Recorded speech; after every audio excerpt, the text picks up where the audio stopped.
maging inang bayan, nagawa namin palayain ka sa mga mananako pero di para dayain ka ng mga nasa pwesto na puros mapagsamantala. Kumandidato binoto tapos ganun naman pala. Kung alam ko lang hindi na sana ibinoto pa. Mula mababa hanggang presidente niloloko ka. Sana matupad miski isa sa inyong pangako. Nang hindi ko masabi sa pagboto tanga-tanga ko. Wala nang pinagbago ang Pinas, panay alitan ng mga pinuno na mga aswang sa may panitan. Kahit palitan ng pangulo ay ganun pa rin. Habang may nangungurakot ang bansa, baon pa rin sa utang na sa bawat Pilipino sinisingil. Para mabayaran to kailangan pa ba na si Eddie Hilang ating iboto at ihalal na presidente? Para sa gutom walang nangangatal na residente. Itong nararanasan sa bansa na sinilang kahirapan na nanahan sa pilas ng silanganan. Wala nang pinagbago, panahon pa ng minuno. Paano tayo aasenso kung kurakot ang pinuno?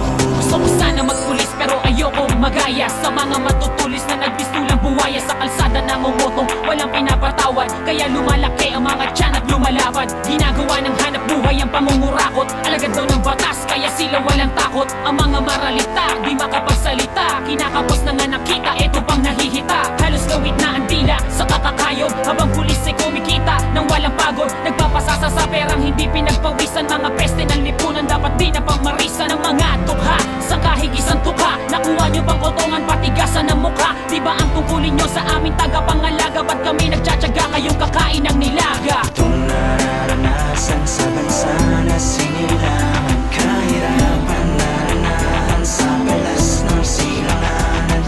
Wala nang pinagbago, panahon pa ng minuno. Paano tayo aasenso kung kurakot ang pinuno?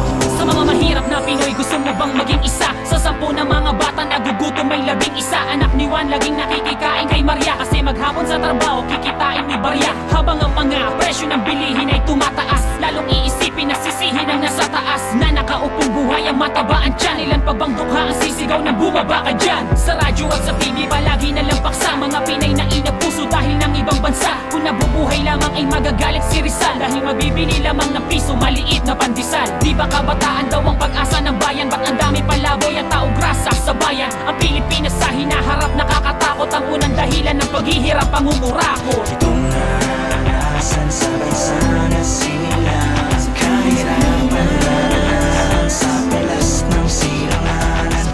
Wala nang pinagbago, panahon pa ng minuno. Paano tayo aasenso kung kurakot ang pinuno?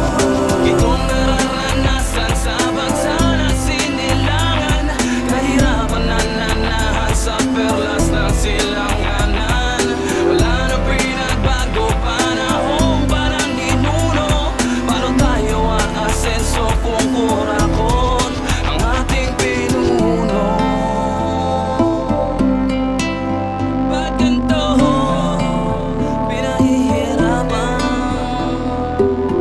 Anong nangyari sa'yo? Anong nangyari sa'yo? Bayan ko